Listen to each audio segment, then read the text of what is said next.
ક્ષત્રિય સમાજના વિરોધ અંગે બોલ્યા છે પાટીલ। ક્ષત્રિય સમાજના આગેવાનો સાથે અમે સંપર્કમાં છીએ। ભાજપના ક્ષત્રિય સમાજના આગેવાનો પણ સંપર્કમાં છે। સીએમ હર્ષ સંઘવી સહિત અમે બધા જ તેમની સાથે સંપર્કમાં છે। આગેવાનો સાથે વાતચીત પણ ચાલી રહી છે।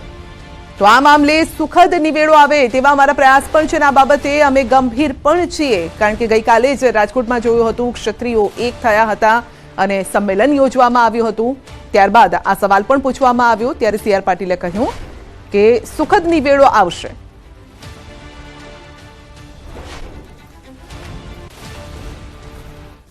એમના આગેવાનો સાથે ભારતીય જનતા પાર્ટીના પણ ક્ષત્રિય સમાજના આગેવાનો પણ મુખ્યમંત્રીશ્રી પોતે, હું, હર્ષ, અમે બધા જ એમની સાથે સંપર્કમાં છે। એમની સાથે વાત ચાલી રહી છે અને એનો સુખદ નિવેડો આવે એના માટે અમારા પ્રયત્ન છે જ, અમે એના માટે ગંભીર છીએ।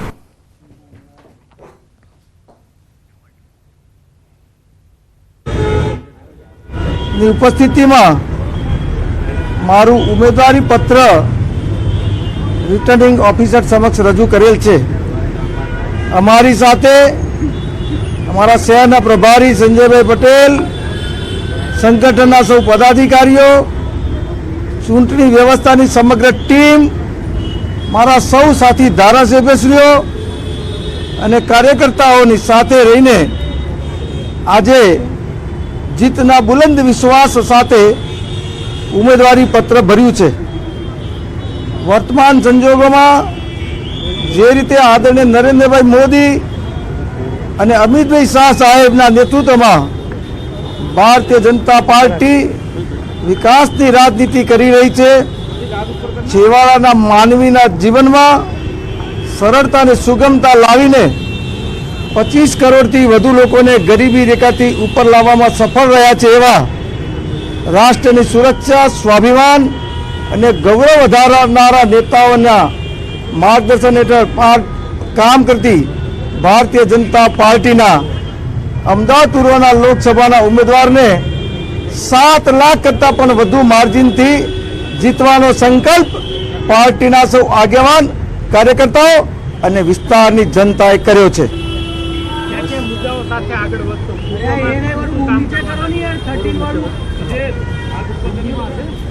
લગભગ 12,000 કરોડના વિકાસના કામો ગત 5 વર્ષ દરમિયાન ટ્રિપલ એન્જિન સરકાર એટલે કે મ્યુનિસિપલ કોર્પોરેશન, ગુજરાત સરકાર અને કેન્દ્ર સરકારના માધ્યમથી થયા છે। મારા મત વિસ્તારની 5 વિધાનસભાને સ્પર્શતી ખારીકટ કેનાલ વર્ષો જૂની સમસ્યા, એનું નિરાકરણ આવ્યું છે અને આરસીસી રોડ બની રહ્યો છે। આના માધ્યમથી પૂર્વ વિસ્તારમાં પરિવહન તો સરળ બનશે જ, પરંતુ સાથે સાથે આ રોડ આવનારા દિવસોમાં કોમર્શિયલ લાઇફલાઇન બનવાનો છે, ત્યારે વિસ્તારના યુવાનોને રોજગારીની વિપુલ તકોનું નિર્માણ પણ થવાનું છે। हिंदी में बता दीजिए कि आज नॉमिनेशन फाइल करने के किस तरह से जीत की उम्मीद रख रहे हो?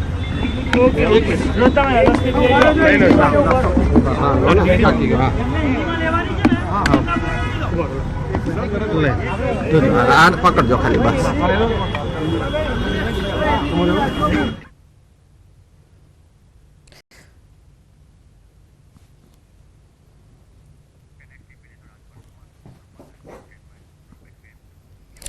તો આ વખતે સૌથી ચર્ચાસ્પદ બેઠક એ છે ગુજરાતની રાજકોટ લોકસભાની બેઠક। આવતીકાલે રાજકોટથી ભાજપ ઉમેદવાર પરસોત્તમ રૂપાલા ઉમેદવારી પત્ર ભરશે।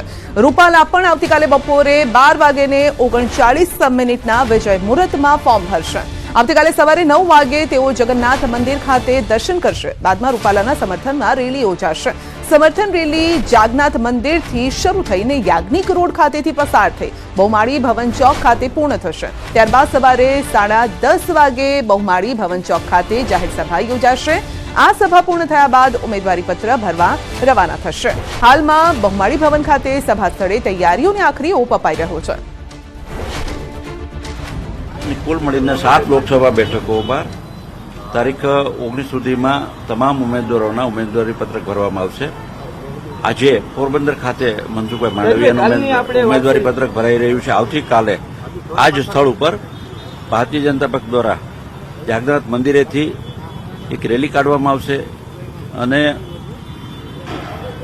ત્યારબાદ રાજકોટ બહુમાળી ભવન ખાતે સરદાર વલ્લભભાઈ પટેલની પ્રતિમા પાસે એક સભા થશે. ભારતીય જનતા પક્ષની એક પરંપરા રહી છે કે ધારાસભાની ચૂંટણી હોય, મહાનગરપાલિકાની ચૂંટણી હોય કે લોકસભાની ચૂંટણી હોય, લોકોની વચ્ચે રહી સમાજના તમામ ક્ષેત્રોમાંથી મહાનુભાવોને અમે આમંત્રિત કરતા હોય છે. કાલે રાજકોટ ખાતેથી ભારતીય જનતા પક્ષના પ્રદેશના દિગ્ગજ નેતા વજુભાઈ વાળા સાહેબ, પૂર્વ મુખ્યમંત્રી વિજયભાઈ રૂપાણી સાથે તમામ ધારાસભ્યો, અપેક્ષિત ધારાસભ્યો, આ વિસ્તારના લાગુ પડતા રાજકોટના મેયર, જિલ્લા પંચાયતના પ્રમુખ અને તમામ લોકો મોટી સંખ્યામાં સભા થશે અને ત્યારબાદ પરસોત્તમભાઈ રૂપાલા ઉમેદવારી પત્ર ભરશે. સંઘ પ્રદેશ દમણ દીવ લોકસભા બેઠક પર ભાજપના ઉમેદવાર લાલુભાઈ પટેલ આજે ઉમેદવારી પત્ર ભરવા જઈ રહ્યા છે. ઉમેદવારી પત્ર ભરવા ઘરથી નીકળતા પહેલા તેઓએ ઘરે પૂજા અર્ચના કરી. પરિવારજનોએ સાથે લાલુ પટેલે ઘરે માતાજીની પૂજા કરી અને આ પ્રસંગે પરિવારજનોએ લાલુભાઈને શુભકામના પાઠવી. ફોર્મ ભરતા પહેલા દમણમાં લાલુ પટેલ શક્તિ પ્રદર્શન કરશે. દમણના ફૂટબોલ ગ્રાઉન્ડમાં સભા યોજ્યા બાદ રેલી સ્વરૂપે દમણ કલેક્ટર કચેરી પહોંચી પોતાનું ઉમેદવારી પત્ર ભરશે. લાલુભાઈ પટેલ સતત ચોથી વખત દમણ દીવ લોકસભા બેઠક પર ઉમેદવારી પત્ર ભરવા જઈ રહ્યા છે. વડોદરામાં વાઘોડિયા વિધાનસભા બેઠક પર ભાજપના ઉમેદવાર આજે ફોર્મ ભરશે. ઉમેદવાર ધર્મેન્દ્રસિંહ વાઘેલાએ માતા પિતા અને કુળદેવીના આશીર્વાદ લઈ ફોર્મ ભરશે. સાથે જ કહ્યું છે કે સમાજ મારી સાથે ઉભો છે અને 1 લાખથી વધુ લીડથી હું જીતીશ. ધર્મેન્દ્રસિંહ પોતે આપણી સાથે છે, તેમની સાથે વાત કરીશું. બાપુ, શું કહેશો? અગાઉ અપક્ષમાં જ્યારે ચૂંટણી લડ્યા ત્યારે ભરપૂર જનતાનો પ્રેમ મળ્યો, હવે ભાજપનો સિમ્બોલ છે, આજે ઉમેદવારી ભરવાનો જઈ રહ્યા છો, શું કહેશો? મારી જનતાનો ભરપૂર પ્રેમ આજે પણ છે. આજે અમારા માતા પિતાના આશીર્વાદ લઈને, કુળદેવી અને હનુમાનજી દાદાની પૂજા કરીને આજે હવે અમે અહીંયાથી માળોદર ખાતે મહારુદ્ર મહાદેવના મંદિરે જઈને પૂજા અર્ચના કરીને દાદાના આશીર્વાદ લઈને કાર્યકર્તાઓ સાથે ખૂબ મોટી સંખ્યામાં રેલી સ્વરૂપે મામલતદાર કચેરી જઈને નામાંકન કરીશું. બિલકુલ બાપુ, તો રાજ્યમાં ક્ષત્રિય આંદોલન ચાલી રહ્યું છે અને એવું ચર્ચાઈ રહ્યું છે કે ક્ષત્રિય આંદોલનના કારણે જે ક્ષત્રિય નેતાઓ છે, એમાં તમે પણ સામેલ છો, મગજ પર ક્યાંક ને ક્યાંક એક પ્રેશર બનતું આવતું રહ્યું છે કે ક્ષત્રિય સમાજનું આંદોલન ઉપરથી ક્ષત્રિય ઉમેદવાર તરીકે ઉમેદવારી નોંધાવી કઈ રીતે પહોંચી વળશો? આ ચેલેન્જિંગ ટાસ્ક નથી લાગતો? મારી વિધાનસભામાં તમામ ક્ષત્રિયો મારી જોડે છે. ક્ષત્રિયોને રૂપાલાજીથી વિરોધ છે, કોઈ બીજા ઉમેદવારોથી પણ વિરોધ નથી. અને મારી વિધાનસભાની અંદર લોકોને ખ્યાલ છે કે વાઘોડિયાના વિકાસ માટે થઈને મેં રાજીનામું આપ્યું છે. ડબલ એન્જિનની સરકારની જે વિકાસના કામો કરવાની ગતિ છે એની અંદરથી વાઘોડિયા પણ બાકાત ના રહી જાય અને 1 વર્ષના ટૂંકા ગાળાની અંદર જે વર્ષોથી વાઘોડિયાની માંગણી હતી નગરપાલિકાની, 5 મહિનાની અંદર મુર્દુ અને મક્કમ મુખ્યમંત્રી ભૂપેન્દ્ર પટેલ સાહેબે જ્યારે આપી હોય ને વાઘોડિયાનો વિકાસ થવાનો હોય એ તમામ વ્યક્તિઓને ખબર હોય. માટે મારી વિધાનસભામાં કોઈ પણ પ્રકારનું કોઈ એવું વાતાવરણ જ નથી કે જેનાથી ભારતીય જનતા પાર્ટીને ડબલ એન્જિનની સરકારને તમામ લોકો મત આપવાના છે, વિકાસને મત આપવાના છે.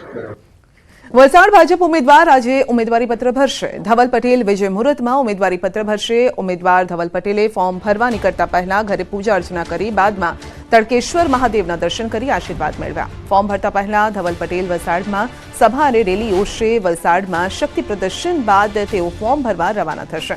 આ પ્રસંગે નાણામંત્રી કનુભાઈ દેસાઈ અને ભાજપના અગ્રણીઓ અને કાર્યકર્તાઓ પણ ઉપસ્થિત રહેશે.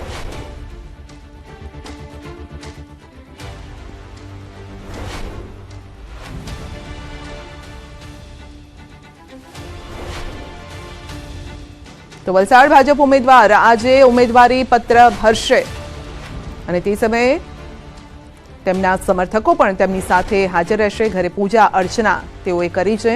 ત્યારબાદ તેઓ મહાદેવના દર્શન કરી અને ત્યારબાદ ઉમેદવારી પત્ર ભરવા માટે તેઓ જઈ રહ્યા છે. આ સમયે જીતનો વિશ્વાસ પણ તેઓએ વ્યક્ત કર્યો છે. તો ધવલ પટેલ વિજય મુહૂર્તમાં ઉમેદવારી પત્ર ભરવા માટે જઈ રહ્યા છે. પંચમહાલ ભાજપ ઉમેદવાર આજે ફોર્મ ભરશે. રાજપાલસિંહ જાદવ આજે ભરશે ઉમેદવારી પત્ર. ફોર્મ ભરવા રવાના થાય તે પહેલા ઉમેદવાર રાજપાલસિંહે સવારે સાધુ સંતોના આશીર્વાદ લીધા અને પરિવાર સાથે પૂજા અર્ચના કરી.